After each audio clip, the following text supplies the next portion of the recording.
বলেন ওই জান্নাতের প্রশস্ততা আসমান আর জমিনের সমান। হাদিস শরীফে রাসূল বলেন কোন মুমিন যদি দুনিয়াতে গুনাহ থেকে বেঁচে থেকে তাকওয়া অর্জন করে জান্নাতি হয়, আল্লাহ পাক রব্বুল আলামিন তাকে সবচেয়ে ছোট্ট যেই জান্নাতটা দান করবে, ওই জান্নাতটা কত বড় হবে, কত বড় হবে আল্লাহর রাসূল বলেন গোটা দুনিয়া 10টা দুনিয়ার সমান জান্নাত। আল্লাহ পাক রব্বুল আলামিন আয়াতের ভিতরে বলেন ওয়ালিমান খাফা মাকাম রাব্বিহি জান্নাতান। হে দুনিয়ার মুমিন, দুনিয়ার জমিনে কোনো বান্দা যদি আমি আল্লাহর ভয় দিলের ভিতরে রাখে, একদিকে দুর্নীতির একটা বিশাল বড় অফার আসছে খায় নাই, ঘুষের অফার আসছে খায় নাই, সুদের অফার আসছে খায় নাই, দুর্নীতির অফার আসছে খায় নাই, গুনাহের আসবাব সামনে আসছে করে নাই। আল্লাহ বলেন বান্দা যদি নফসকে পবিত্র রেখে তাকওয়া অর্জন করে দুনিয়ার জমিন থেকে বিদায় হয়, আমি আল্লাহ তাকে 10টা দুনিয়ার সমান জান্নাত, একটা নয় বরং 2টা দান করব। জান্নাত চির সুখেরি ঘর, জান্নাত চির সুখেরি ঘর, ও গো জানতে যদি তুমি মায়া ঘেরা রঙিন পৃথিবী নয় তো সুখের খনি।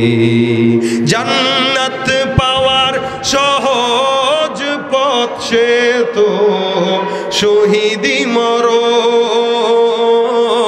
জান্নাত পাওয়ার সহজ পথ সে তো শহীদি মরণ। শহীদ হলে খোদার রাহে, শহীদ হলে খোদার রাহে, তবে জান্নাত পাবে তুমি মায়া ঘেরা রঙিন পৃথিবী নয় তো সুখের খনি। আল্লাহু আকবার। ওই জান্নাত পাইতে চান না? চান না? সবাই চান ইনশাআল্লাহ। আল্লাহ পাক রব্বুল আলামিন বলে যদি পাইতে চাও, আমি আল্লাহ পাক বললাম অন্তরটাকে পুত পবিত্র বানাও। হিংসা রাখা যাবে, গীবত করা যাবে, অন্যের দোষ ধরা যাবে। দোষ ধরবেন সুন্দর মন নিয়ে, দোষ ধরবেন এখলাসের মন নিয়ে, দোষ ধরবেন ইসলাহের মন নিয়ে, দোষ ধরবেন। একজন অন্যায় করলো, আপনি এই নিয়তে দোষ ধরবেন যে হ্যাঁ এই লোকটা যেন শুধরায় যায়, কিন্তু এই নিয়তে না যে এই লোকের একটা অন্যায় পাইলাম, সারা দুনিয়ায় এবার বইলা বইলা বেড়াবো এই লোক এটা করছে। এই নিয়তে যদি কেউ দোষ ধরে তাহলে ওই বেচারার দোষ ধরার কোনো নাই, অনুমতি নাই। কারণ এর কাছে দোষ গেলে সে সারা দুনিয়া এটাকে ছড়াবে। আর আল্লাহর হাবিব বলেন কেউ যদি কারো দোষ গোপন রাখে তা আল্লাহ কিয়ামতে তার দোষ গোপন রাখে। এই দোষ কি আমার নাই? কথা বলে না। আপনাদের নাই? এমন কোনো মানুষ আছে যার দোষ নাই, গুনাহ নাই, এরকম কেউ আছে? সবার আছে। তা আপনি নফসকে পবিত্র রেখে অন্যের দোষ ধরবেন তাকে শুধরানোর নিয়তে, যে তুমি শুধরায় যাও, তোমাকে গোপনে বললাম। কিন্তু 10 জনের কাছে বলা মানে আপনি তাকে শুধরাইতে চান না, তার ইজ্জত নষ্ট করতে চান। আপনার কাছে একজনের অন্যায় যদি থাকে, আপনি এটা মনে রাখেন আল্লাহর কাছেও আপনার কিছু অন্যায় আছে। আছে না নাই? কিছু অন্যায় না সবই, হ্যাঁ সবই তো আছে। এমন কোন অন্যায় আপনার গোপন যেটা আল্লাহর কাছে নাই? তা আল্লাহ যদি চান দুনিয়াতে আপনার দোষ প্রচার করতে পারতেন কি পারতেন না? আপনি শুকরিয়া করেন যে এত গুনাহ করার পরও আল্লাহ পাক এখনো আমাদেরকে দোষ গোপন রাখছে, সমাজের সম্মান নিয়ে হাঁটতে পারতেছি। যদি আমাদের সম্মান আল্লাহ নষ্ট করে দিত, একটা মানুষও মুখ দেখায় হাঁটতে পারতেন না। কোন দুঃখে আপনি আরেকজনের বদনাম করেন? আপনি যখন আরেকজনের বদনাম আর গীবত গান, তখন এই চিন্তা করবেন আমারও কিছু বদনাম আছে, অনেকে জানে। আল্লাহ যদি ওটা মানুষের সামনে প্রচার করে তা আমি কেমনে হাঁটবো সমাজে? এই নিয়ত করলে কোনো বান্দা অন্যের কোনো দোষ মানুষের কাছে বলে বেড়াইতে পারবে না। আলহামদুলিল্লাহ আলহামদুলিল্লাহি নাহমাদুহু ওয়া নাস্তাঈনুহু ওয়া নাস্তাগফিরুহু ওয়া নু'মিনু বিহি ওয়া নাতাওয়াক্কালু আলাইহি ওয়া নাউযু বিল্লাহি মিন শুরুরি আনফুসিনা ومن سيئات أعمالنا من يهده الله فلا مضل له ومن يضلله فلا هادي له ونشهد أن لا إله إلا الله وحده لا شريك له ونشهد أن سيدنا وسندنا وحبيبنا وحبيب ربنا وطبيبنا وطبيب قلوبنا ومولانا محمدا عبده ورسوله صلى الله عليه وعلى آله وأصحابه وبارك وسلم تسليما كثيرا كثيرا الذي أرسله الله تعالى بالحق بشيرا ونذيرا وداعيا إلى الله بإذنه وسراجا منيرا أما بعد فأعوذ بالله من الشيطان الرجيم بسم الله الرحمن الرحيم قد أفلح من زكاها وقد خاب من دساها صدق الله مولانا العظيم صدق رسوله النبي الكريم وقال النبي صلى الله عليه وسلم إياكم والمعصية فإن بالمعصية حل سخط الله عز وجل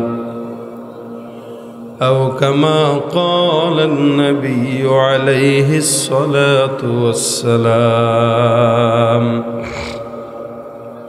وقال تعالى في شان حبيبه ومحبوبه مخبرا وآمرا إن الله وملائكته يصلون على النبي يا أيها الذين آمنوا صلوا عليه وسلموا تسليما সকলে জবান খুলে দুরূদ শরীফ পড়ি আল্লাহুম্মা সাল্লি আলা মুহাম্মাদিন ওয়া আলা আলি মুহাম্মাদ কামা সাল্লাইতা আলা ইব্রাহিম ওয়া আলা আলি ইব্রাহিম ইন্নাকা হামিদুম মাজিদ আল্লাহুম্মা বারিক আলা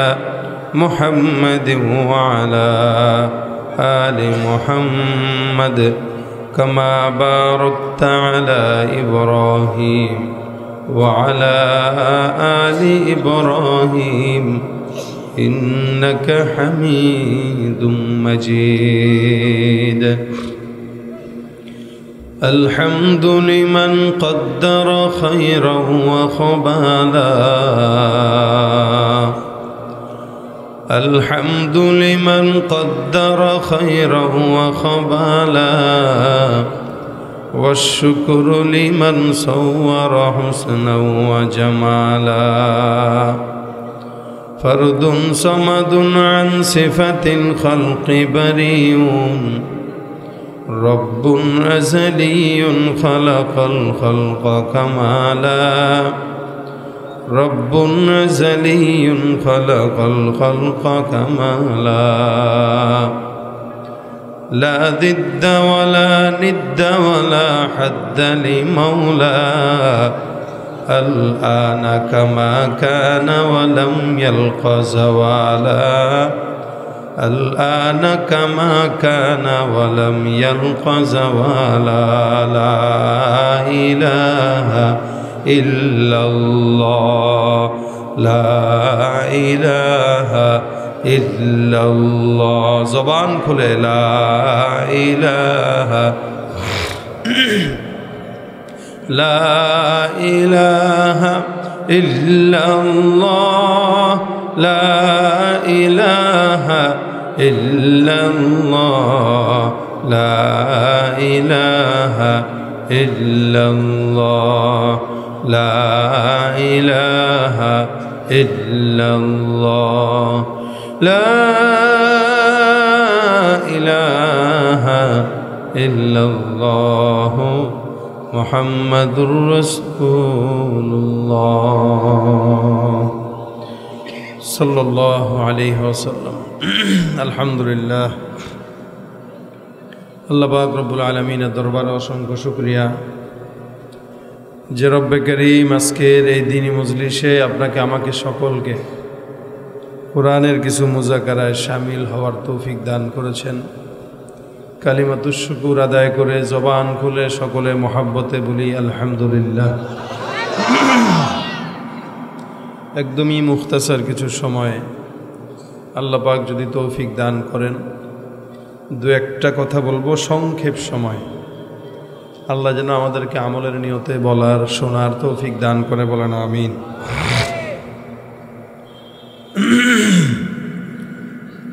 গলা টানতেছে কেন ভাই? মাইকে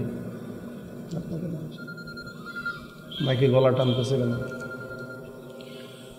আল্লাহ পাক রব্বুল আলামিনের ফজল ও করম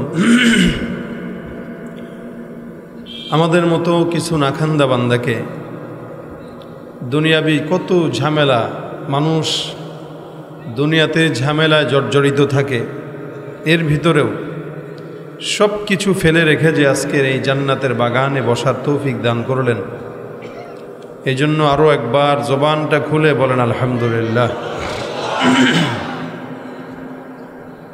দুনিয়াতে প্রত্যেকটা মানুষ দুই ভাগে বিভক্ত হয়।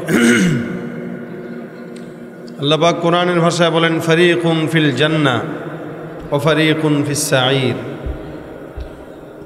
মানুষদের ভিতরে এক দল থাকবে জান্নাতি, আরেক দল জাহান্নামী। অন্য আয়াতে আল্লাহ পাক রব্বুল আলামিন বলেন ফামিনহুম শাকিয়্যুন ওয়া সাঈদ। তাদের ভিতর থেকে এক দল সৌভাগ্যবান, আরেক দল দুর্ভাগ্যবান। অর্থাৎ দুনিয়াতে কেউ সৌভাগ্যবান হবে, কেউ দুর্ভাগ্যবান হবে। দুনিয়াতে কেউ জান্নাতি হয়ে কবরে যাবে, কেউ জাহান্নামী হয়ে কবরে যাবে। তবে এটা বোঝার উপায় হইল আল্লাহ পাক স্পষ্টভাবে সুন্দর একটা সমাধান দিয়ে দিয়েছেন। সব বান্দাদের ভিতর থেকে কোনো বান্দা, কোনো মুমিন, কোনো মুসলমান যদি খালি তার অন্তরটাকে পুত পবিত্র বানায় নেয় তো সে দুনিয়াতে আখেরাতে উভয় জগতে সফল। সুবহানাল্লাহ। কদ আফলাহা মান যাক্কাহা। আল্লাহ পাক আয়াতে বলেন অতীতে যারা সফল হয়েছে তারা তাদের নফসকে পবিত্র করেছে। অর্থাৎ যারা তাদের নফসকে পবিত্র করেছে তারাই সফল হয়েছে, যারা তাদের নফসকে কলুষিত করেছে তারা বিফল হয়েছে। বলেছেন কে? আল্লাহ। কথা বোঝা যাচ্ছে আপনাদের? সফল কেউ হতে চায় তো নফসকে পবিত্র করুক, কারণ বান্দাকে ধোঁকা দেয় দুইটা জিনিস। একটা হচ্ছে বান্দার নফস, আরেকটা হচ্ছে শয়তান। এই দুইটা জিনিস বান্দাকে ধোঁকা দিয়ে জাহান্নামের রাস্তায় নেয়। শয়তান মানুষকে জাহান্নামের রাস্তায় ডাকে, আর আল্লাহ বলেন আমি বান্দাদেরকে মাগফিরাতের রাস্তায় ডাকি। সুবহানাল্লাহ। শয়তান বলে গুনাহ কর, জাহান্নামের পথে আয়। আল্লাহ বলেন মাগফিরাতের দিকে আয় তো জান্নাতের রাস্তায় চলে আসবি। শয়তানের কাজ চতুর্দিকে জাল বিছায় রাখে। মাকড়সা যেরকম জাল বিছায়, ওখানে কোনো ছোট পোকা পড়লে আর ওখান থেকে ছোটার কোনো অবস্থা নাই। ঠিক আল্লাহ পাক রব্বুল আলামিন বলেন শয়তানও শয়তানের জাল বিছায় রাখে, ওখানে যদি কোনো গুনাহগার পড়ে যায় ওই জাল থেকে বের হতে পারে না। কিভাবে জাল বিছায় আল্লাহ পাক বলেন সুম্মা লাআতিয়ান্নাহুম মিন বাইনি আইদিহিম ওয়া মিন খালফিহিম ওয়া আন আইমানিহিম ওয়া আন শামাইলিহিম ওয়া লা তাজিদু আকসারহুম শাকিরিন। এই আয়াত আল্লাহ পাক রব্বুল আলামিন বলেন শয়তান যখন বান্দাকে চতুর্দিক থেকে ধোঁকা দিতে থাকে, একদিক থেকে শয়তান আসে না, শয়তান ডান দিক থেকে আসে, বাম দিক থেকে আসে, শয়তান সামনে থেকে, পিছনে থেকে, উপর থেকে, নিচের থেকে। অন্য হাদিস রাসূল করিম সাল্লাল্লাহু আলাইহি ওয়াসাল্লাম বলেন একজন মুসলমান, একজন মানুষের রক্তের প্রতিটা কণায় কণায় শয়তান জড়িত হয়ে আছে, যার কারণে বান্দা শয়তানের জাল থেকে বাঁচতে সহজে পারে না। আল্লাহ পাক রব্বুল আলামিন বান্দাকে বিবেকও দিয়েছে।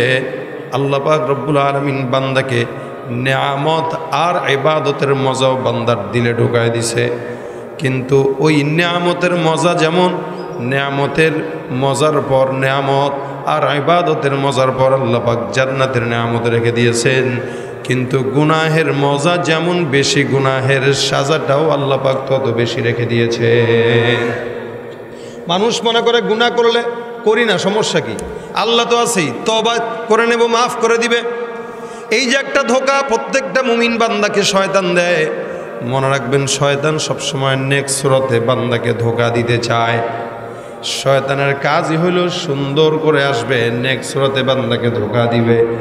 আল্লাহ বলে খবরদার খবরদার, লা তাত্তাবিউ খুতুওয়াতিশ শাইতান ইন্নাহু লাকুম আদুউম মুবিন। তোমরা শয়তানের পদাঙ্ক অনুসরণ করো না।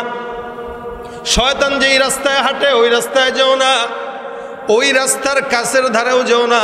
আল্লাহ পাক কখনো কখনো আয়াতের ভিতরে বলেন লা তাকরাবু, এ বান্দারা তোমরা নিকটেও যেও না। কেননা গুনাহের নিকট, গুনাহের আসবাব যেই জিনিসটা আছে ওইটার কাছেও আল্লাহ যেই নিষেধ করছেন। গুনাহ করা তো দূর কি বাত, আল্লাহ পাক গুনাহের এমন কোনো আঞ্জাম, যে আঞ্জামটা কায় দিলে, যে আঞ্জামটায় গেলে বান্দা গুনাহ করার সম্ভাবনা থাকে, আল্লাহ বলেন এই সমস্ত জায়গার থেকে বান্দা বিরত থাকো, এগুলার কাছের ধারেও যেও না। শয়তান বলে না না এই পথে যাও, ওই পথে যাও। ধোঁকা দিয়ে দিয়ে বান্দাকে শয়তান ঘুষ খাওয়ায়, ধোঁকা দিয়ে দিয়ে বান্দাকে শয়তান জেনা করায়, ধোঁকা দিয়ে দিয়ে বান্দাকে শয়তান আর্জেন্টিনার ব্রাজিলের নাম দিয়ে তারপরে ফ্যান বানায়। যার কারণে আমাদের দেশের অসংখ্য মুসলমান যুবকেরা আজকে সমাজের ভিতরে দেখবেন রসুলের সুন্নতের মহব্বত নাই, কিন্তু আর্জেন্টিনার মেসি কিভাবে চুল রাখে সেই রকম চুল রাখার জন্য যুবকেরা ব্যস্ত। মাথার চুল ওদের মতো, ইহুদিদের মতো, নাসারাদের মতো। রসুল বলেন আল মারউ মা মান আহাব্বা, যার সঙ্গে যার ভাব তার সঙ্গে তার কিয়ামত। আল্লাহর নবী বলেন উম্মতেরা মহব্বত যদি জিকিরওয়ালার সঙ্গে রাখো, মহব্বত যদি নামাজির সঙ্গে রাখো, মহব্বত যদি টুপিওয়ালার সঙ্গে রাখো, মহব্বত যদি আল্লাহওয়ালা বান্দাদের সঙ্গে রাখো, নিঃসন্দেহে আল্লাহওয়ালা জিকিরওয়ালা নামাজওয়ালার সঙ্গেই জান্নাত হয়ে যাবে। কিন্তু বর্তমান সময়ের যুবকেরা নামাজিওয়ালার সঙ্গে মিশতেও চায় না, মাদ্রাসার আলেমদের সঙ্গে ঘুরতেও চায় না। তারা মনে করে এদের সঙ্গে ঘুরলে তো নামাজ পড়া লাগবে। সমাজে কিছু যুবকরা আছে নামাজের কথা বললে যদি বলেন চলেন নামাজ পড়তে যাই, দেখবেন হাসি একটা দিয়া কইব হুজুর প্যান্টের ভিতরে সমস্যা। আজীবন প্যান্টের সমস্যা থাকলে নামাজ কিভাবে পড়বেন বলেন? ছোটবেলাও প্যান্টের সমস্যা ছিল, মুছছেন, নামাজ পড়েন নাই। এখন 30, 35, 40 বছর এখনও যদি প্যান্টের সমস্যা থাকে, নামাজ ধরবেন কবে? আর কেউ যদি নাপাক থাকে ওই বান্দার কাছে তো শয়তানই যাবে, ফেরেশতা তো যাওয়ার কথা নয়। নামাজের কথা বললে মজা লাগে না, রোজার কথা বললে মজা লাগে না, দানের কথা বললে ভালো লাগে না। সুন্দর করে যখন ফুটবলের কথা বলবেন কথা বলাও লাগবে না। বাজার ঘাটে যা কোনো দিন তো রাত্রেবেলা আল্লাহর জন্য তাহাজ্জুদের নামাজের জন্য 5টা মিনিট জাগে নাই, কিন্তু ফুটবল খেলা দেখার জন্য রাত 2টা 3টা পর্যন্ত জেগে থাকে, ঠিক কিনা? এরা আবার নিজেদেরকে মুসলমানও দাবি করে। মনে রাখবেন, মুসলমান দাবির নাম নয়, মুসলমান হচ্ছে মানার নাম। যার দিলে ঈমান থাকবে সে ইসলামের পরিপূর্ণ সমস্ত হুকুম আহকাম মানবে, ঠিক কিনা? আর যদি না মানে বুঝতে হবে মুসলমান নয়, ওরা ভণ্ড মুসলমান। তুমি রমজান এলে রাখো না রোজা, দিনকে করো আঘাত, পয়সা করির নেই তো অভাব, দাও না তো যাকাত। কথা কি ঠিক না ঠিক? তুমি রমজান এলে রাখো না রোজা, দিনকে করো আঘাত, পয়সা করির নেই তো অভাব, দাও না তো যাকাত। তুমি ইমানদারির বড়াই করো, নেই তোমার ঈমান। ইমানদারির বড়াই করো, নেই তোমার ঈমান। তুমি কেমন মুসলমান, নামাজের সাথে নাই পরিচয়, মানো না কুরআন। নামাজের সাথে নাই পরিচয়, মানো না কুরআন। তুমি কেমন মুসলমান? নবীর উম্মত দাবি করো, সুন্নাহ মানো না, নবীর অপমানে তোমার হৃদয় কাঁদে না। তুমি নবীর উম্মত দাবি করো, সুন্নাহ মানো না, নবীর অপমানে তোমার হৃদয় কাঁদে না। তুমি বিজাতীয় সংস্কৃতিতে সপেছ পরাণ, বিজাতীয় সংস্কৃতিতে সপেছ পরাণ। তুমি কেমন মুসলমান? তুমি কেমন মুসলমান? নামাজের সাথে নাই পরিচয়, মানো না কুরআন। তুমি কেমন মুসলমান? সুদের টাকায় প্রাসাদ গড়ো, ঘুষ ছাড়ো না, দিন দুঃখী না খেয়ে মরে, খবর রাখো না। শীতের সময় আসতেছে, এলাকার ভিতরে খালি চেয়ারম্যান মেম্বারে যে দান করবে বিষয়টা যেন এমন না হয়। যুবকরা, স্কুলের ছাত্ররা, মাদ্রাসার ছাত্ররা একসঙ্গে 10-15 জন মিলে যদি এলাকার 2-4 জনের থেকে 2 টাকা 5 টাকা 10 টাকা উঠায় যদি গরিবদেরকে কম্বল বিতরণ করেন, গুনাহ হবে? যাদের ঘরে খাবার নাই তাদেরকে যদি খাবার দেন, গুনাহ হবে? ওইটা করে না। এদিক দিয়ে কত অসহায় মানুষ খাওয়া পায় না, আর এদিক দিয়ে ফুটবল খেলার জন্য 10 কিলোমিটার ধরে পতাকা লাগানোর টাকা ঠিকই যায়। তুমি সুদের টাকায় প্রাসাদ গড়ো, ঘুষ ছাড়ো না, দিন দুঃখী না খেয়ে মরে, খবর রাখো না। তুমি ঘুষ খেয়েও বিচার করো, সাজিয়া প্রধান। ঘুষ খেয়েও বিচার করো, সাজিয়া প্রধান। তুমি কেমন মুসলমান? তুমি নামাজের সাথে নাই পরিচয়, মানো না কুরআন। তুমি কেমন মুসলমান? ঠিক না? একটু রাগ করছেন আপনারা? কথা বলেন না, রাগ করছেন? আমি আজকে খুব আস্তে আস্তে ওয়াজ করব, কারণ গলার অবস্থাও খুব বেশি ভালো না, শারীরিকভাবে খুব দুর্বল, আমার মাইকটাও একটুখানি দুর্বল।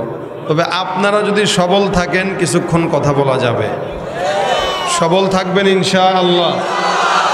আমি বেশি সময় দিব না, কারণ হাতে সময় কম। আবার ঈশ্বর দিয়ে আরেকটা প্রোগ্রাম ধরতে হবে। যারা এখনও বাইরে মনে করতেছে হুজুর তো মনে হয় 11টা পর্যন্ত ওয়াজ করবে, ওই গুড়ি বালিদ দেন। এমনিও আমি 1 ঘন্টার বেশি আলোচনা করি না। এরপরে যেহেতু আরেকটা প্রোগ্রাম আছে, একদম 9:30টায় শেষ করে দেবো ইনশাআল্লাহ।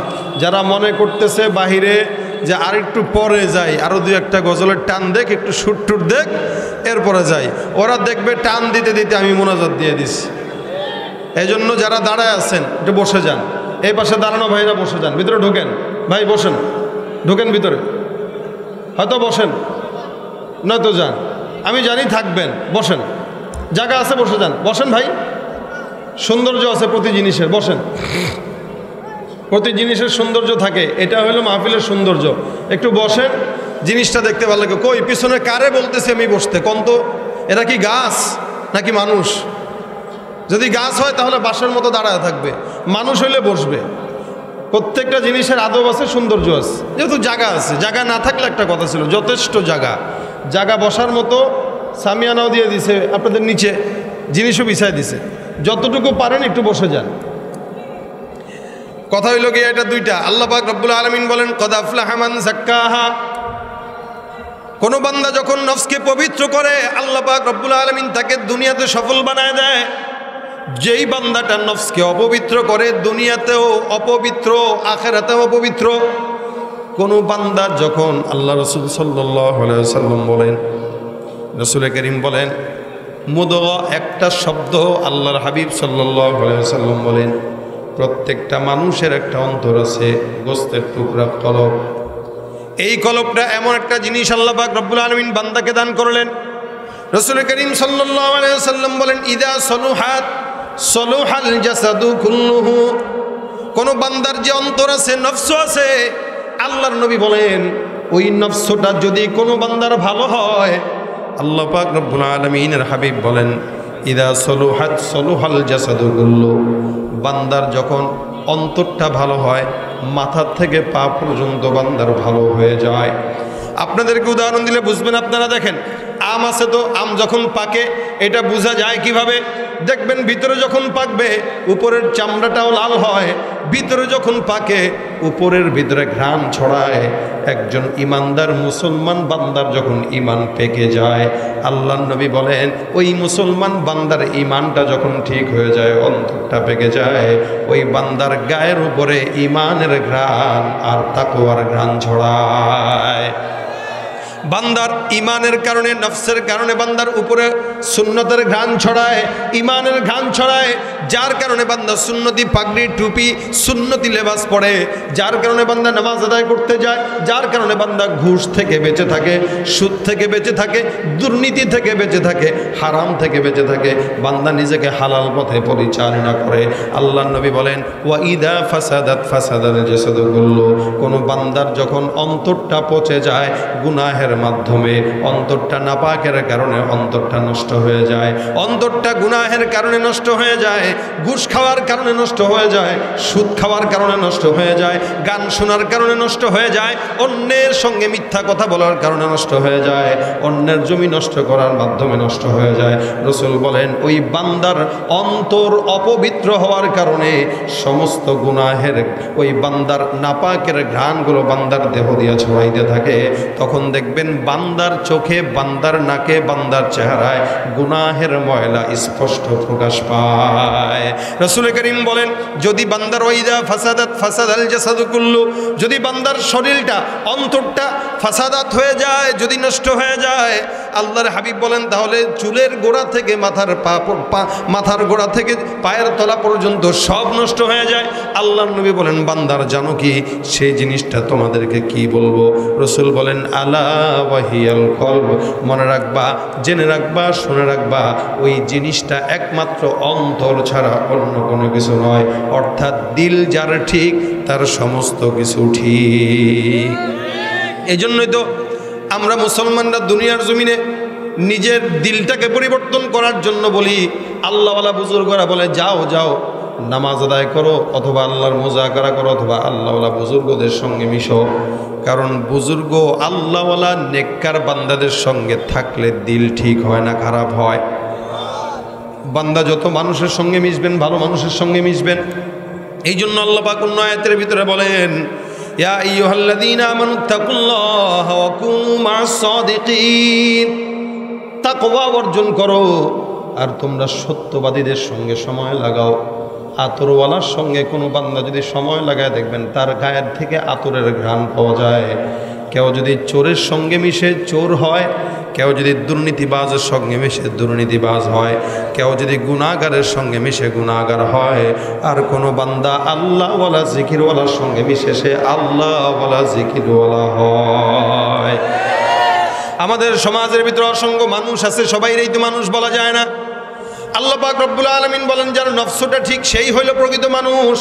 কারণ আমি আল্লাহ মানুষকে দামি বানাইলাম, ইন্না আকরামাকুম, আমি আল্লাহ পাক রব্বুল আলামিন সবচেয়ে দামি, সুন্দর, সম্মানিত তোমাদেরকে বানাইলাম।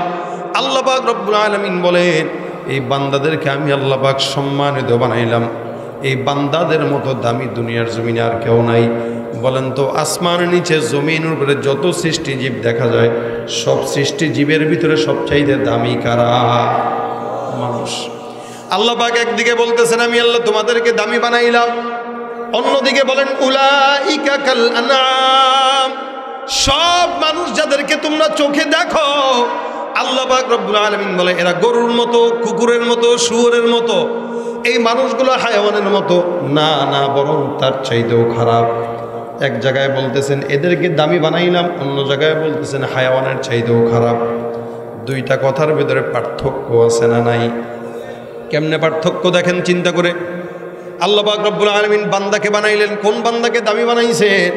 আল্লাহ বলেন মা খালাকতুল জিন্না ওয়াল ইনসা ইল্লা লিয়াবুদুন, দুনিয়ার জমিনে ইনসান জিন্নাতকে একমাত্র কার ইবাদতের জন্য বানাইছেন? জবানটা খুলে বলেন কার? আমরা সমাজে যদিও আমাদের মুনিব যারা থাকে, যে চাকরি করে সে চাকর এমনভাবে চাকর হয় যে মুনিবের গোলামি করে, যে যার চাকরি করে, যে যার অধীনস্থ থাকে সে তার গোলামি করে। কিন্তু মানুষ মুসলমান কোনোদিন কোনো বান্দার গোলামি করতে পারে না। মুসলমান গোলামি করে আল্লাহ। মুসলমান আল্লাহর গোলামি করবে, যেখানেই যাবে সেখানেই গোলামি করবে আল্লাহর।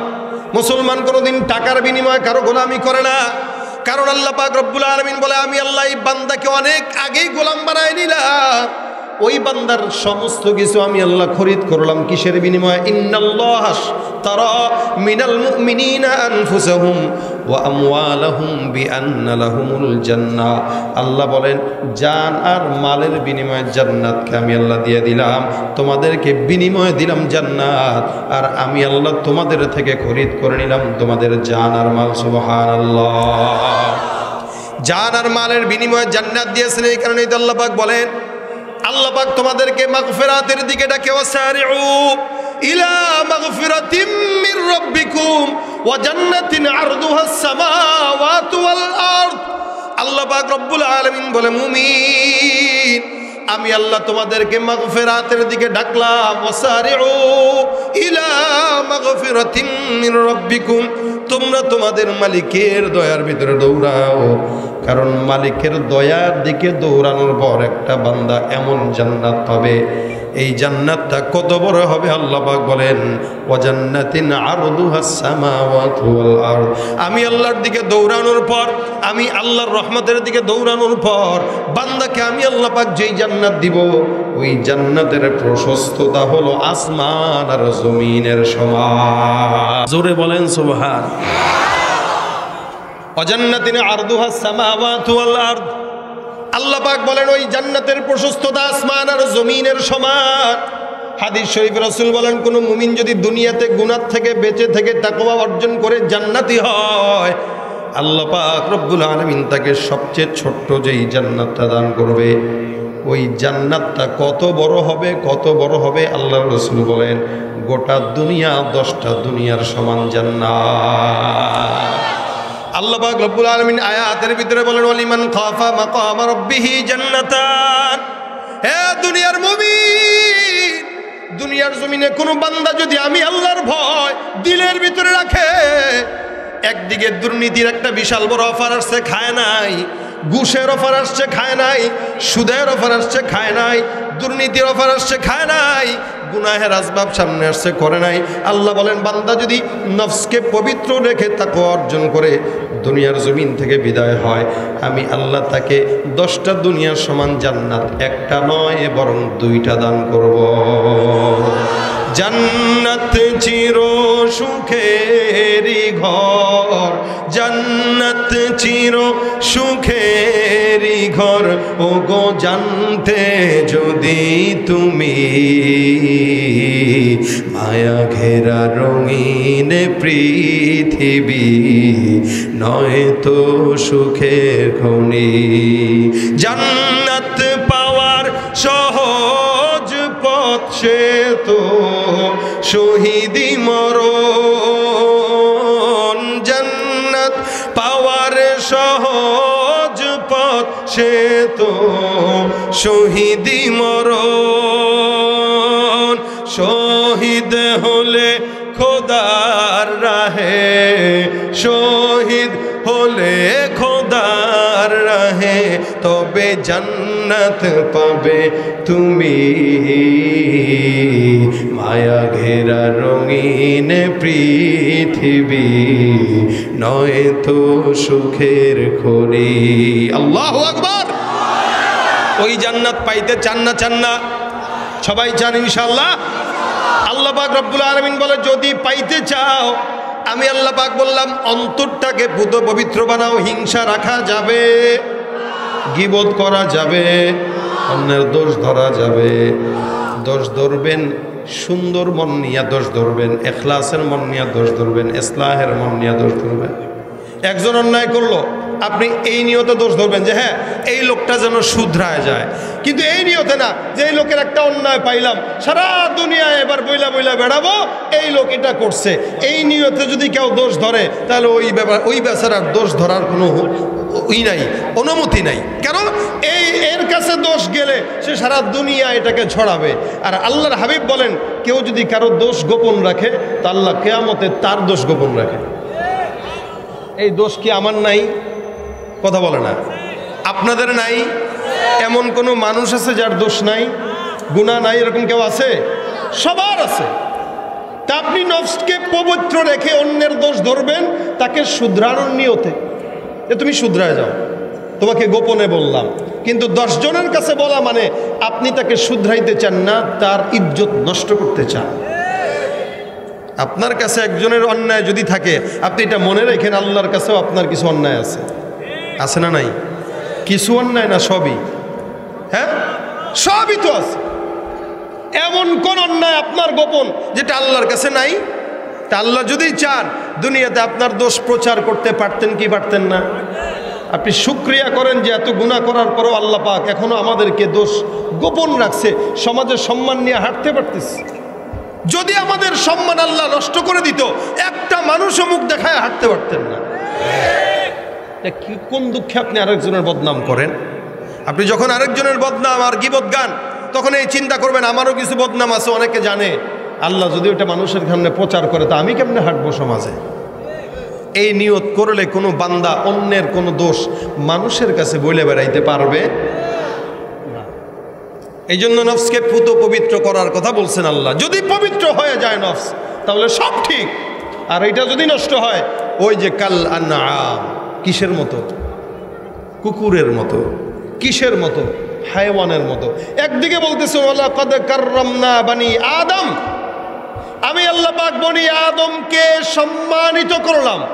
অন্যদিকে বলতেছেন উলাইকা কাল আনআম, এগুলো শুয়োরের মতো, হায়ওয়ানের মতো। কেন? উদাহরণ দিলে বুঝবেন। বলেন তো নামাজটা কি কুকুরের জন্য ফরজ না মানুষের জন্য ফরজ? শুধু মানুষ নয়, মুসলমানের জন্য।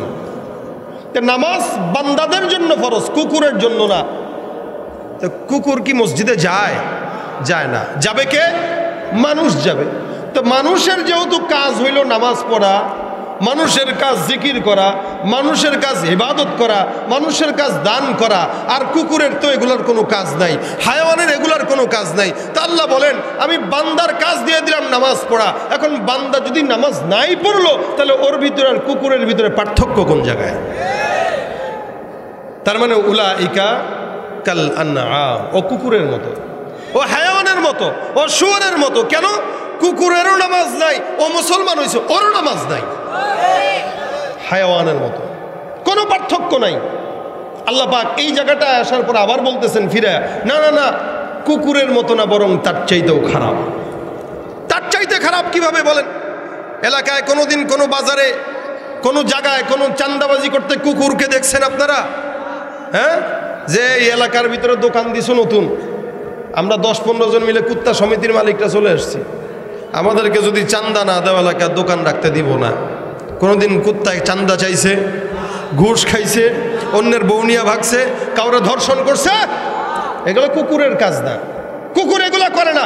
কুকুর যদিও কুকুর, কিন্তু সেই কুকুরও কিন্তু আল্লাহর গোলামি করে। সেই কুকুরও কিন্তু আল্লাহকে ডাকে, হায়াওয়ানও কিন্তু আল্লাহকে ডাকে।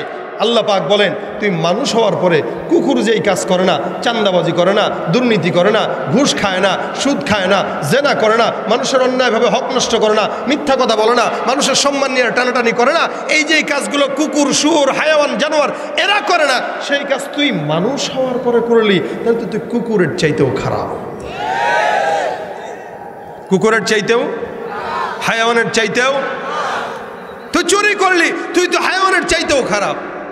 তুই অন্যের জায়গা মারলি, তুই তো জানোয়ারের চাইতেও খারাপ। চেহারাটা দেখতে ভালো, পোশাকটাও চমৎকার, অন্তরে তার কালি ভরা, কাজটা বড় কদাকার। চেহারাটা দেখতে ভালো, পোশাকটাও চমৎকার, অন্তরে তার কালি ভরা, কাজটা বড় কদাকার। এই মানুষের ভিড়ে আজি আসল মানুষ নাই রে নাই, এই মানুষের ভিড়ে আজি আসল মানুষ নাই রে নাই। মানুষ দেখতে চলো এবার জাদুঘরে যাই সবাই, আর রাস্তাঘাটে যায় না চলা এই মানুষের ভিড়ে, ওই ভিড়ের মাঝেও আবার কেহ অন্যের পকেট মারে। এখানে থাকতে পারে না পারে না, আমি বলবো না যে এখানে আছে, তবে থাকাটা অসম্ভবের কিছু। মসজিদে যদি কেউ জুতা চুরি করতে পারে, মাহফিলে মোবাইল চুরি করতে আসতেও, এজন্য পকেটটা একটু সাবধানে রাখেন। রাস্তাঘাটে যায় না চলা এই মানুষের ভিড়ে, ওই ভিড়ের মাঝে আবার কেহ অন্যের পকেট মারে। তাকেও যদি মানুষ বলো আমার বলার কিছুই নাই, মানুষ দেখতে চলো এবার জাদুঘরে যাই সবাই। শিক্ষার জোরে ডিগ্রির ভারে সাহেবের মাজা বাঁকা, মুস্কি হেসে সব অফিসে নেয় যে ঘুষের টাকা। আমাদের দেশে ভাই দেখেন, গুনাহ এমন একটা জিনিস, কেউ রাগ করেন না আপনারা, কারণ এই জায়গায় প্রশাসনের লোক, চেয়ারম্যান, মেম্বার মোটামুটি আছে সবাই। এরপর আমি বলতেছি, তার মানে বুঝছেন আমি এগুলা বলতেছি কেন? কারণ প্রত্যেকেই প্রত্যেকের জায়গা থেকে উচিত এই দেশকে ভালোবেসে সন্ত্রাসমুক্ত, দুর্নীতিমুক্ত একটি দেশ উপহার দেওয়া। যার কারণে আমাদের এই কথাগুলো আমরা সারা জীবন বলে যাই, বলবো, কারণ আমরা দেশকে ভালোবাসি, ঠিক না? আমরা দেশকে ভালোবাসি। আমি তো সেদিন এক মাহফিলে এটাও বলছি যে যারা এই দেশকে ভালোবাসে কিন্তু অন্য দেশের পতাকা এই দেশের ঘরের দেয়ালে দেয়ালে টাঙায়, এরাও এই দেশের মহব্বত করে না, এরা এলো সবচেয়ে বড় রাজাকার। আর্জেন্টিনার পতাকা দিয়ে সারা এলাকা, কি রে আজীব দেশ, দেখলে মনে হচ্ছে আর্জেন্টিনা দেশ, দেখলে মনে হচ্ছে এটা একটা ব্রাজিল দেশ। এটা কোনো কথা হইল? কোথায় খেলে, আর ওই খেলার জের ধরে এক বন্ধু আরেক বন্ধুরে ছুরি দিয়ে হত্যা করে। চিন্তা করতে পারেন কত বড় পাগল হইলে আমরা এগুলা করি, কত বড় পাগল হইলে আমরা এগুলা করি। তাহলে দেখেন সমাজের মানুষ এবং যুবকরা কোন পথে হাঁটতেছে, কোন পথে হাঁটতেছে, খেলা খেলে কোথায়, পাগলামি করে কোথায়। তো বুঝবেন সমাজের ভিতরে অন্যায় অবিচার, বিশেষ করে যুবক যারা আছে, কারণ আমি তো যুবক, আমার মাহফিলে যুবকরা আসেই বেশি, কারণ যুবকরা আমাকে পছন্দ করে। কেউ যদি আমার সঙ্গে যুবক টাইপের ছেলে যদি ছবি তুলতে আসে, যদি দেখি চুলের কাটিং মেশির মতো, আমি এদের সঙ্গে ছবি তুলি না।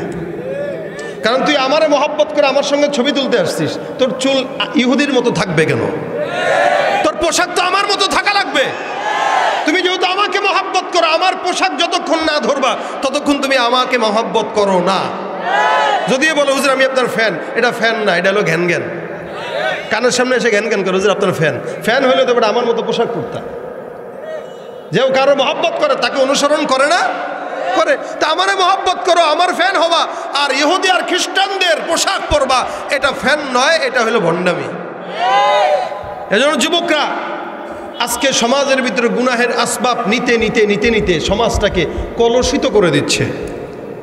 ইয়াবা, গাঁজা, মদ, ফেন্সিডিল, এমন কোনো খারাপ কাজ নাই যুবকরা যেটাতে জড়িত হয়ে যাচ্ছে না। এই কাজ, এই যুবকদেরকে মাদক থেকে ফেরানো, সমাজটাকে সুন্দর বানানো শুধুমাত্র প্রশাসন আর চেয়ারম্যানের কাজ নয়, এটা আপনার আমার সচেতন নাগরিকের কাজ, প্রত্যেকের কাজ এটা। শিক্ষা আছে, এরপরেও আমরা সমাজের ভিতরে শিক্ষা থাকা সত্ত্বেও আমরা সমাজের ভিতরে গুনাহের আসবাবগুলো করতেছি, গুনাহের কাজগুলো করতেছি। যেই শিক্ষা আপনাকে গুনাহ থেকে বাঁচাইতে পারে না, ওটা প্রকৃত শিক্ষা হতে পারে না, ওটা প্রকৃত শিক্ষা নয়। সমাজের মানুষ গুনাহ করেন ভাই, প্রত্যেকটা মানুষ গুনাহ করে, কিন্তু গুনাহকে গুনাহ মনে করে করলে সমস্যা নেই। সমস্যা নাই বলতে এটা বুঝাচ্ছি না, সমস্যা নাই বলতে কেউ যদি অন্যায় করে আর অন্যায়কে যদি অন্যায় মনে করে করে একদিন না একদিন সে তওবা করার চিন্তা করবে। আর কেউ যদি অন্যায়কে অন্যায় মনেই না করে সে কোনোদিন তওবা করারও চিন্তা করবে না। কারণ আপনি যখন গুনাহকে গুনাহ মনে করবেন তখন মনে হবে যে একদিন না একদিন মাফ চাওয়া দরকার। কিন্তু আপনি গুনাহকে যদি ইবাদত মনে করে করেন, সমাজে সুদের কারবারি চলে না? চলে না? খুব বেশি চলে। মনে করেন এই মুরব্বীরা, আপনি বলতেছেন চাচা গো 10,000 টাকা ধার দিবেন, এলাকার চাচা কয় আরে ভাতিজা তোরে এত মহব্বত করি, আর একটু আগে চাইতি, কিছুক্ষণ আগে একজনে দিয়ে দিলাম। এখন ভাতিজা আবার ইচ্ছা মতো ধরছে, চাচা দেন না 10,000 দেন না। চাচা কোনো মতেই দেয় না। ভাতিজাও তো বুঝে কোন জায়গায় টিপ দিলে চাচা কথা বলবে, আস্তে করে টিপ একটা দিয়ে কয় চাচা 10,000-এ 1,000 বাড়তি দিব না, একটু দেন। চাচা যখন শুনছে 10,000-এ 1,000 বাড়তি দিবে, এবার চাচার মাথা নষ্ট হয়ে গেছে। দেখি তোমার চাচির কাছে আসেনি। আসলেই তো চাচির কাছে আসাটা সাইডে কিছু না, কিছু হইল এতক্ষণ কোনো লভ্যাংশর কোনো লোভ ছিল না। এখন 10,000-এ 1,000-এর লোভ যেহেতু পাইছে, এখন কয় দাঁড়া ঘরের থেকে একটু দেখি। চাচির কাছ থেকে ঘুরে এসে কয় আরে তোর চাচির আসলের গিট্টুতে যে এত টাকা থাকে এটা তো জানতাম না। কত লাগবে? কয় 10,000। কয় না 1 লাখ নে, তুই আমার এত মহব্বতের ভাতিজা, তোরে দিব না তো কারে দিব? চাচারা যদি জিজ্ঞাসা করেন চাচা এই যে 10,000-এ 1,000 বাড়তি নিলেন, এই সুদ খাইলেন, এটা কি জায়েজ? আমি কি সুদ খাইছি নাকি? আমি তো সুদের ব্যবসা করি। কথা বুঝেন নাই? হ্যাঁ, সুদ খায় না, সুদের ব্যবসা করে। এই সমাজের ভিতরে সমিতির নাম দিয়ে এই সুদগুলো চলতেছে। এই জন্য আমি বলি অনেক জায়গায় যুবকদের কাজ হইল যুবকরা সমিতি করবেন, কিন্তু এটাতে সুদ থাকবে না। ওয়া আকরিদুল্লাহা কারদান হাসানা, কর্জে হাসানা দিবেন, কর্জে হাসানা। গরিবদেরকে 50,000 টাকা দিবেন যে আপনি এটা 6 মাসে শোধ করবেন, কোনো লভ্যাংশ দেওয়া লাগবে না। 50 নিচ্ছেন, 50ই দিবেন, তবে এটা আপনাদেরকে সওয়াবের নিয়তে দিলাম। আপনারও কাজ হইল, আমাদেরও ইবাদত হয়ে গেল। কথা বুঝেন না আপনারা? এটা যদি করেন গুনাহ হবে? আপনি এটা করেন না বিদায় এনজিওরা আজকে সমাজে সুদের কারবারি লাগাই দিচ্ছে। আপনি মুসলমান হয়ে করেন না বলে তারা করে। এই কারণে মুসলমানদের সব জায়গায় সচেতন হওয়া দরকার।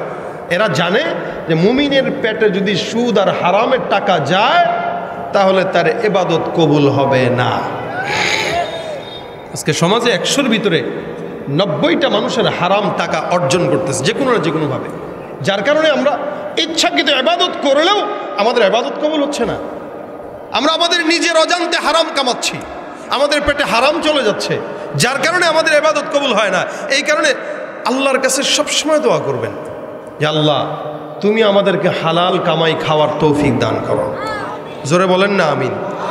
রিজিক এটা হালাল, এই হালাল রিজিকে মজাও আছে, বরকতও আছে। আর হালাল রিজিক যখন খাবেন আল্লাহ পাক আপনার অন্তরটাকে অনেক বড় বানায় দিবে। আপনি মানুষের সঙ্গে বড় গলায়ও কথা বলতে পারবেন, ইবাদতেও মজা পাবেন। অন্তর যখন পবিত্র, আপনার আমলনামা সব কিছু পবিত্র হয়ে যাবে। এই জন্য আল্লাহর হাবিব বলেন নফসকে ঠিক করো, গুনাহকে গুনাহ মনে করো। এখন তো গুনাহ করি, এরপরে গুনাহকে গুনাহ মনে করি না। বাজার ঘাটে গান শুনতেছেন, দোকানপাটে বসে বসে টিভি দেখতেছেন, সিনেমা দেখতেছেন, আর মানুষের গীবত গাচ্ছেন।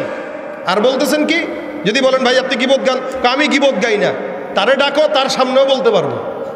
এমনি বলে, কখনো কখনো এমনি বলে হুজুর কিছু মনে করেন না, বললে গীবত হয় এরপরেও বলতেছি, বললে গীবত হয় এরপরেও বলতেছি, এভাবে বলে বলে গীবত গায়। গুনাহকে গুনাহ মনে করে না। রাসূল কি বলেন জানেন? আল্লাহর নবী সাল্লাল্লাহু আলাইহি ওয়াসাল্লাম বলেন একজন মুমিন গুনাহকে কত বড় মনে করবে আর একজন বেঈমান গুনাহকে কত ছোট মনে করবে। আল্লাহর নবী বলেন বিশাল বড় একটা পর্বত, পর্বতের নিচে একজন বান্দা বসা।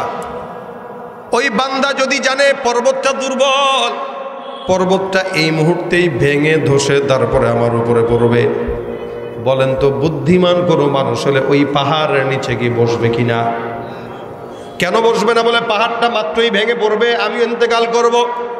যেই পাহাড়টা দুর্বল, যেই পাহাড়টার মাটি দুর্বল, ভেঙে পড়ার সম্ভাবনা, ওই পাহাড়ের নিচে কোনো বান্দা বসে না। আল্লাহ নবী সাল্লাল্লাহু আলাইহি সাল্লাম বলেন, একটা মুমিন গুনাহটাকে বিশাল বড় পাহাড়ের মতো মনে করবে, যেই পাহাড়টা ধসে পড়বে বান্দাটা ওই পাহাড়ের নিচে চাপা পড়ে মারা যাবে।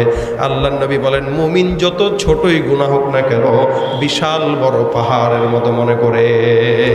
একজন বেঈমান বান্দা যে গুনাহকে কত হালকা মনে করে, আল্লাহ নবী সাল্লাল্লাহু আলাইহি সাল্লাম বলে, বেঈমান গুনাহকে কেমন হালকা মনে করে, আমাদের নাকের উপরে মাছি বসে না বসে না। নবী আমার বলেন, গুনাহ কেমন হালকা মনে করে বেঈমান। আল্লাহর নবী সাল্লাল্লাহু আলাইহি সাল্লাম বলেন, একবার মাছি বসলে যখন তাড়ায় দেয়, একটা বেঈমান যত বড় গুনাহ হোক না কেন বেঈমান মনে করে গুনাহটা মাছির মতো, এরকমভাবে হালকাভাবে এক হাত দিয়ে নাড়া দেব গুনাহটা মাছিটা উড়ে যাবে। এই নাকের আগায় মাছি যত হালকা একটা মানুষ মনে করে, একজন বেঈমান বান্দা গুনাহটাকেও তার চাইতেও বেশি হালকা মনে করে। এই কারণে আল্লাহ নবী বলেন, খবরদার ইয়াকুম ওয়া মুহাক্কারাতিজ যুনুব, তোমরা ছোট থেকে ছোট গুনাহ থেকে বাঁচো। কেন? সব ছোটগুলো যদি একত্রে করে জমা করা হয়, অনেকগুলো লাকড়ি যখন একসঙ্গে জমা হয়, অনেকগুলো বান্দার লাকড়ি, এই লাকড়িগুলো খাবার রান্না করার জন্য যথেষ্ট হয়।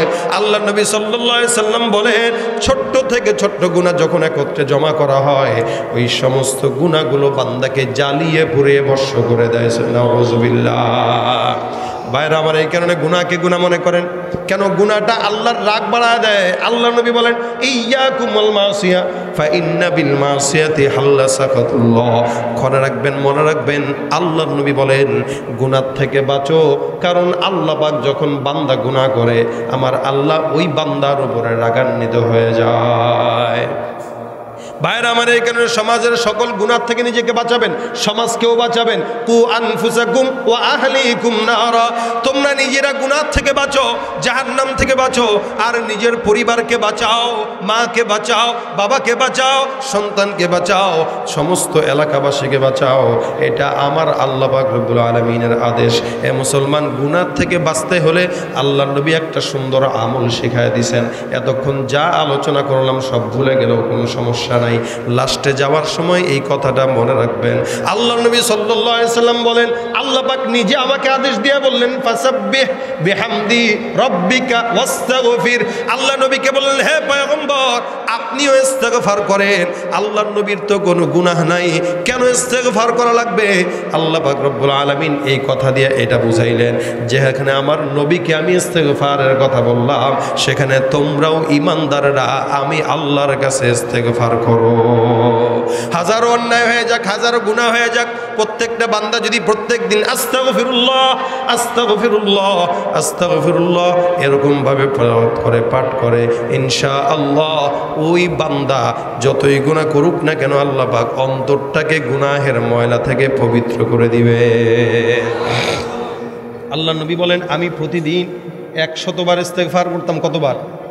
নবী সাল্লাল্লাহু আলাইহি সাল্লাম বলেন, প্রত্যেক দিন আমি নিজেও 100 বার ইস্তেগফার করতাম, অথবা 70 বার ইস্তেগফার করতাম। আমরা তো গুনাহ করি হাজার হাজার, কিন্তু একবার ইস্তেগফার করি না। এলাকার ভিতরে হাঁটতেছি, এমনি এমনি গল্প করতেছি, চায়ের দোকানে বসে গল্প গুজব করতেছি। এই কারণে শুনবেন, খুব মনে রাখবেন, চেয়ারম্যান চেয়ারম্যানই করবে, মেম্বার মেম্বারই করবে, পুলিশ তার চাকরি করবে, রিক্সাওয়ালা রিক্সা চালাবে, ভ্যান চালক ভ্যান চালাবে। মানুষের হাতের কাজ আছে, পায়ের কাজ আছে, জবানের কোনো কাজ থাকে না। যখন সময় হবে জবান দিয়া আস্তাগফিরুল্লাহ আস্তাগফিরুল্লাহ আস্তাগফিরুল্লাহ পড়তে রাজি আছি না নাই? পড়বেন সবাই ইনশাআল্লাহ। যে যেখানে ডিউটি করেন, যে যেখানে চাকরি করেন, যে যেই ব্যবসা করেন, আপনি ব্যবসায় বসে আছেন, অফিস আদালতে বসে আছেন, এমনি বসে বসে মোবাইল। এখন আমাদের কাজই হইল মোবাইল টিপা, কাজই হইল চ্যাটিং করা, কাজই হইল রিলস দেখা, কাজই হইল টিকটকের ভিডিও দেখা। নানান নানান মেয়েরা কোন জায়গা থেকে কে ভিডিও করে, খায় দেয় কাম নাই, তার ভিডিও বসে বসে আমরা দেখি। আমরা সময় নষ্ট করি আর সে ওদিকে টাকা কামায়। এই কারণে সময়কে মূল্যায়ন করা শিখেন। যখনই সময় পান, আল্লাহ পাক আগে আমাকে আমল করার তৌফিক দেখ, তারপরে আপনাদেরকে দেখ। যখনই সময় পান একটু জবান দিয়ে আস্তাগফিরুল্লাহ আস্তাগফিরুল্লাহ আস্তাগফিরুল্লাহ। কোনো মানুষ যদি ঘুমের আগে গান না শুনে ইস্তেগফার আমল করে, ইনশাআল্লাহ যদি ঘুমের ভিতরে মরণ হয়, আল্লাহ পাক তওবার মরণ নসিব করায় দিবেন। সুবহানাল্লাহ। এই জন্য যখন সময় হয় কি পড়ব? জোরে বলেন। আস্তাগফিরুল্লাহ, আস্তাগফিরুল্লাহ। নবী বলেন কেউ যদি ইস্তিগফারের আমল করে আল্লাহ পাক রব্বুল আলামিন ওই বান্দাকে নিষ্পাপ বানায় তারপরে জমিনের থেকে বিদায় করবেন। অন্য হাদিসে রাসূল বলেন যে সরকার এখন বলতেছে কি যে দুর্ভিক্ষ 23 সালে আসবে, কোনো টেনশন নাই। কেউ যদি ইস্তিগফারের আমল করে রাসূল বলেন ওকে কোনো দিন রিজিকের অভাব ধরবে না। সুবহানাল্লাহ, কোনো রিজিকের অভাব ধরবে না। খালি ইস্তিগফারের আমল করেন, শিখাই দিয়ে গেলাম। হ্যাঁ, খালি ইস্তিগফার করলেই যে কাজ হবে তা না, নিজে চেষ্টা করবেন, চেষ্টার পাশাপাশি আমল করবেন। কারণ আল্লাহ পাক বান্দাকে চেষ্টা করতে বলছেন। ফাইদা কুদিয়াতিস সালাতু ফান্তাশিরু ফিল আরদ, নামাজ কালামের পরে বান্দা তার অর্থ যোগানের জন্য, রিজিক অন্বেষণের জন্য জমিনে বিচরণ করবে, এটা আল্লাহর আদেশ। এখন অনেকে আছে এত বেশি ভিজা দরবেশ, দুনিয়ার পিছনে একটু ছুটতে দেখলে কাউরে বলে এ রে খালি দুনিয়া ছাড়া কিচ্ছু বুঝে না। না, দুনিয়া বোঝা দরকার। দুনিয়া যে বুঝে না সে দিনও বুঝে না, যে দুনিয়া বুঝে সে দিনও বুঝে। কারণ আল্লাহ পাক এই দোয়া শিখাইলেন, রব্বানা আতিনা ফিদ দুনিয়া হাসানা। আল্লাহ পাক আগে দুনিয়ার জন্য দোয়া করতে বলছেন যে আল্লাহ তুমি আমাকে দুনিয়ার কল্যাণ দান করো। সুবহানাল্লাহ, এই কথা বলেছেন কে? আল্লাহ, যে দুনিয়ার কল্যাণ আগে দাও। হ্যাঁ, যেহেতু দুনিয়া পেয়ে গেলাম, অফিল আখিরাতি হাসানা, এবার আখিরাতের কল্যাণ দাও। হ্যাঁ, আখিরাত পেয়ে গেলাম, অকিনা আযাবান নার, এবার জান্নাতে যখন দিবা জাহান্নামের আযাব না দিয়া সোজা জান্নাত দিয়ে দিবা। সুবহানাল্লাহ, দোয়া আল্লাহ শিখাই দিছে না, এখানে দোয়া করবেন। খালি দুনিয়ার পিছনেই দৌড়ানো উচিত না, আবার শুধুমাত্র আখিরাতের পিছনেই দৌড়ালাম, দুনিয়াও দেখলাম না, এটাও উচিত না। অনেক বান্দারা আছে সারা বছর খালি বাস আল্লাহ রাস্তা, আল্লাহ রাস্তা। হ্যাঁ ঠিক আছে আপনার পন্থা, কিন্তু এখানে একটা নজরও দিবেন, আল্লাহ রাস্তায় বেরোলেই হয় না, সন্তান বিবি এদের সমস্ত কিছুর আঞ্জাম দেওয়া, এদের দেখাশোনা করা, এটাও একটা হক। ওই হক নষ্ট করিয়া আল্লাহর হক দিতে যায় গুনাহগার হয়েন না। এজন্য আতিনা ফিদ দুনিয়া হাসানা, আগে দুনিয়ার কল্যাণ, তারপর আখিরাতের কল্যাণ, এরপরে জাহান্নামের আগুন থেকে নাজাত চাওয়া। সব কিছু ঠিক রাখার পরে আস্তাগফিরুল্লাহ। যদি এর ফাঁকে কোনো গুনাহ হয়েই যায়, এর ফাঁকে যদি কোনো গুনাহ হয়েই যায়, আস্তাগফিরুল্লাহ, আস্তাগফিরুল্লাহ, ইস্তিগফার করেন। আল্লাহ আছে না নাই? মাফ করবে না? করবে না? করবে। এই কারণে যা শুনলেন সব ভুলে যান। এইটা যদি বাসা পর্যন্ত নিতে পারেন, 10 জন মানুষ, 10 জন যদি এটা বাসা পর্যন্ত নেন যে আমি আজকের এই মাহফিল থেকে কি শিখলাম। আলহামদুলিল্লাহ, গতানুগতিক মাহফিল এই বাংলাদেশে এখন অনেক হচ্ছে, কিন্তু আমাদের সমস্যা কি জানেন? যারা আলোচকরা আসতেছে ইনারাও কিছু কৌতুক, অভিনয়, মজা তামাশা আর গান কিছু গেয়েটে হাসি তামাশা দিয়ে কৌতুক কিচ্ছা বলে এরপরে কিছু অভিনয় করে বিদায় হয়ে যাচ্ছে। মানুষ কি নিয়ে গেল কোনো হুঁশও নাই। কিন্তু এটা তো হাসি তামাশার জায়গা না। এখানে আসবো, একটা মাহফিল থেকে একটা আমল যদি শিখতে পারি তাহলে মাহফিল আসা সার্থক। খালি এখানে আসলাম, চিল্লাচিল্লি করলাম, তকবীর তুললাম, বাসায় চলে গেলাম, ঘুমাইলাম, এটাই তো জিন্দেগি না। এখানে আসছি যেহেতু একটা আমল তো নিয়ে যাওয়া উচিত। কি বলেন? একটা আমলে যদি মাহফিল থেকে না শিখলাম, এত টাকা খরচ করলেন, কেন করলেন? ফায়দাটা কি? এই টাকা তো গরিবরা দিলে আরও ফায়দা হইতো বেশি। এখানে আয়োজন করে দিছেন, এখান থেকে একটা আমল বাসা পর্যন্ত নেবেন। রাজি আছেন ইনশাআল্লাহ? ইনশাআল্লাহ আমরা সবাই ইস্তেগফারের আমল করব। হাত তুলেন। আল্লাহ তুমি আমাদেরকে সহজ করো, জোরে বলেন আমিন। আল্লাহ আমাদের জবানে ইস্তেগফারের আমল উঠায় দাও। হাত নামান। 10 জন যদি হয়, আমি বাসায় ঘুমায় আপনাদের সওয়াব পাবো ইনশাআল্লাহ। এটা হলো আমার ধান্দা। আমি এত কষ্ট করে ঢাকা থেকে আসলাম, আবার ঢাকায় যাব, আমার ফায়দাটা কি? যে আমি এই এলাকায় 10 জনকে ইস্তেগফারের আমল ধরাইতে পারছি, এটা আমার ফায়দা। এই 10 জন ইস্তেগফার ঘরে বসে পড়বে আর আমি আমার বাসায় ঘুমাবো আর সওয়াব পাবো। এই ফায়দা তো এটাই হওয়া উচিত প্রত্যেকটা মাহফিলে। এই জন্য যা শুনলাম সব কিছু এগুলো হচ্ছে আনুষাঙ্গিক বলা, কিন্তু মূল মুলাখাস হচ্ছে আজকের মাহফিল থেকে আমরা ইস্তেগফারের আমল নিয়ে যাব ইনশাআল্লাহ। আল্লাহ পাক রব্বুল আলামিন আমাদের সবাইকে এই আমলটা বাসা পর্যন্ত নেওয়ার তৌফিক দান করুক। সকলে বলেন আমিন। মাশাআল্লাহ। এগুলো কার দিবে? এখন দিবে? আচ্ছা, যেহেতু সময় কম, কারণ হইল আমার তো এই প্রোগ্রামটা অল্প দিনে দেওয়া। আমার মূল প্রোগ্রাম হচ্ছে ঈশ্বরদী, ওখানে প্রোগ্রাম, ওখানে আমার 10টায় টাইম দেওয়া। এরপর আমি কমিটিকে খুব জোরালোভাবে বলছি ভাই 10:30টার ভিতরে আমি পৌঁছে যাবো ইনশাআল্লাহ। যার কারণে আমার কথা ছিল এভাবে, যেখানে আপনি 9টা পর্যন্ত করবেন, এশার পর থেকে মোনাজাত দিয়ে দিবেন। সেখানে একটু দেরি হওয়াতে ম্যানেজমেন্টে ঝামেলা থাকে, স্বাভাবিকভাবে একটা প্রোগ্রাম তত সোজা না। আমার প্রায় 35 মিনিট বেশি বাড়তি দিয়ে ফেলছি আপনাদেরকে, এই জন্য সময় খুবই কম। তবে ইনশাআল্লাহ কখনও যদি আবারও সুযোগ হয় তখন ইনশাআল্লাহ আপনাদেরকে এই সময়গুলো দিয়ে যথেষ্টভাবে আপনাদেরকে আলোচনা শোনার চেষ্টা করব ইনশাআল্লাহ। আজকে যতটুকু শুনলাম এতটুকুই আমাদের যথেষ্ট। যদি 5 জন 10 জন আজকের এই মাহফিল থেকে এই কথাটা বাসা পর্যন্ত নিয়ে যায়, দোয়া করবেন। এই মাদ্রাসা, এই যে আমাদের বড় ভাই, ওনার যে ছোট ভাই নূর মোহাম্মদ সাহেব, ওনার মাধ্যমে আজকে এখানে আসা, ওনার বাড়ি এখানেই। আমিও আপনাদের খুব কাছের, খুব বেশি দূরের না, কারণ আমার গ্রামের বাড়ি মাগুরা আর আমার শ্বশুর বাড়ি পোড়াদা, বুঝতে পারছেন? আমি আপনাদের ঘরের লোক, মানে 500 ব্রিজ আইলচারা মাদ্রাসা চিনেন তো? আইলচারা মাদ্রাসার প্রতিষ্ঠাতা এবং যাদের হাতে আইলচারা মাদ্রাসা গড়ে ওঠা আমার শ্বশুর মাওলানা আলিমুল্লাহ সাহেব। আমি হচ্ছে ওনার মেয়ের জামাই, অনেকে চিনতে পারেন। আমি হচ্ছে ওনার মেয়ের জামাই, ছোটো মেয়ের জামাই। তো মাঝে মাঝে এদিকে প্রোগ্রাম রাখি, আমার বাচ্চা কাচ্চা একটু নানা বাড়িতেও বেড়ায়, আমারও একটু আসা হয়, কারণ সারা বছর তো ব্যস্ততা, আসার সুযোগ পাই না। তো গতকাল ছিল প্রোগ্রাম রাজবাড়ি, তো রাজবাড়ি থেকে এই বাড়িতে এসে একটু বেড়ায় টেড়ে আজকে আসলাম, এখন আবার চলে যাব ঢাকা। এতটুকু সময় আপনারা কুষ্টিয়ার মানুষ, আমার মহব্বতের লোক আপনারা সবাই, তো আপনারা আমার জন্য দোয়া করবেন, আমি আপনাদের জন্য দোয়া করি ইনশাআল্লাহ। মহব্বতের লোক সব সঙ্গীত শুনতে চাচ্ছে কি? আমার তো আপনারা সঙ্গীত শুনবেন, ওখানে মায়ের খেলে কিন্তু আপনার ভাই খাবে দেরি হলেই করে। ওখানে হয়ে যাক, ওখানে হয়ে যাক, ওখানে শুনবেন সবাই। শোনেন, বিষয় হলো সঙ্গীতের জন্য যেই সেট লাগে, এই সেট আপটা ওনারা বুঝে নাই, তাই আনতে পারে নাই। আমি এখন যদি বেশি গাওয়াগাই করি আমার গলা নষ্ট হয়ে যাবে, আমি পরবর্তীতে অন্য প্রোগ্রাম করতে পারবো না। এরপরেও যা শুনাইছি, যতটুকু শুনাইছি আলহামদুলিল্লাহ। আমি শেষমেশ একটা সঙ্গীত গাবো, আমার সঙ্গে আপনারা গাবেন, রাজি আছেন ইনশাআল্লাহ? বিশ্ব নবীর অপালোয়ান, লিল্লাহে তাকবীর। আল্লাহ পাক আজকের মাহফিলকে কবুল করুক। সকলে ইস্তিগফার করি, আস্তাগফিরুল্লাহ রাব্বি মিন কুল্লি যামবি।